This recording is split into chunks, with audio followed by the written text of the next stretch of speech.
വ്യാപാരി കുടുംബ സുരക്ഷാ പദ്ധതിയായ സ്നേഹസ്പർശം ധനസഹായ വിതരണം നടത്തി. കേരള വ്യാപാരി വ്യവസായി ഏകോപന സമിതി ജില്ലാ കമ്മിറ്റിയുടെ നേതൃത്വത്തിൽ ഓയൂരിലാണ് പരിപാടി സംഘടിപ്പിച്ചത്. 5 കുടുംബങ്ങൾക്ക് 10 ലക്ഷം രൂപ വീതമാണ് നൽകിയത്. ഒരു കുടുംബത്തെ സഹായിക്കുക എന്ന വലിയ ഉത്തരവാദിത്തത്തിലേക്കാണ് ഇന്ന് വ്യാപാരി സമൂഹം എത്തിച്ചേർന്നിരിക്കുന്നതെന്ന് മന്ത്രി ജെ ചിഞ്ചുറാണി പറഞ്ഞു. കേരള വ്യാപാരി വ്യവസായി ഏകോപന സമിതി ജില്ലാ കമ്മിറ്റിയുടെ നേതൃത്വത്തിലുള്ള വ്യാപാരി കുടുംബ സുരക്ഷാ പദ്ധതിയായ സ്നേഹസ്പർശത്തിന്റെ ധനസഹായ വിതരണം ഓയൂരിൽ ഉദ്ഘാടനം ചെയ്യുകയായിരുന്നു മന്ത്രി.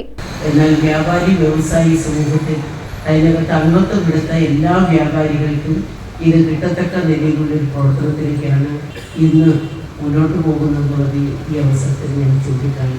സാധാരണ ഒരു കുടുംബത്തെ സംബന്ധിച്ച് നോക്കിയാൽ ആ കുടുംബത്തിന് ഏറ്റവും വലിയൊരു ധനസഹായമാണ് ഈ 10 ലക്ഷം രൂപ എന്ന് പറയുന്നത്.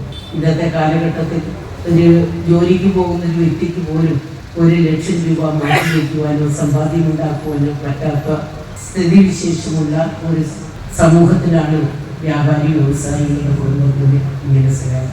ഒന്നുമില്ലെങ്കിലും അവർക്ക് വീടില്ലെങ്കിൽ ഒരു ചെറിയ വീട് തരപ്പെടുത്തിയെടുക്കുവാൻ, അല്ലെങ്കിൽ സ്വന്തം മക്കളുണ്ടെങ്കിൽ അവർക്കൊരു വിവാഹം നടത്തി കൊടുക്കുവാൻ, അവരുടെ തന്നെ കുടുംബത്തിലെ മറ്റേതെങ്കിലും കാര്യങ്ങൾ നടപ്പിലാക്കുവാനൊക്കെ ഉപയോഗിക്കത്തക്ക നിലയിൽ പണം അവർക്ക് ഉപയോഗിക്കാമെന്നുള്ളതാണ്.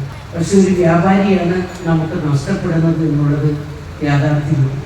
ജില്ലാ പ്രസിഡന്റ് എസ് ദേവരാജൻ അധ്യക്ഷത വഹിച്ചു. Pooyappally panchayat president S Sasikala, KVVES ജില്ലാ ട്രഷറർ എസ് കബീർ, ജില്ലാ പഞ്ചായത്ത് അംഗങ്ങളായ PR സന്തോഷ്, ഷൈജു, ബ്ലോക്ക് പഞ്ചായത്ത് അംഗങ്ങളായ ആദർശ് ഭാർഗവൻ, SS ശരത്, ബിബിൻ റോയി, വെളിനെല്ലൂർ പൂയപ്പള്ളി പഞ്ചായത്ത് വൈസ് പ്രസിഡന്റുമാരായ S നൌഷാദ്, രാജു ചാവടി എന്നിവർ പങ്കെടുത്തു. പദ്ധതിയിൽ അംഗങ്ങളായിരിക്കെ മരണപ്പെട്ട വൈക്കൽ സ്വദേശി ബോബൻ ജോർജ്, ഓയൂർ സ്വദേശി R സന്തോഷ് കുമാർ, കടക്കോട് സ്വദേശിനി G താമരാക്ഷി, പിറവന്തൂർ സ്വദേശി അനി ഭാസ്കർ, തഴവ സ്വദേശി അബ്ദുൽ ലത്തീഫ് എന്നിവരുടെ കുടുംബങ്ങൾക്കാണ് ധനസഹായം നൽകിയത്. ജനപ്രതിനിധികളെയും ചടങ്ങിൽ ആദരിച്ചു. News bureau, Kottarakkara.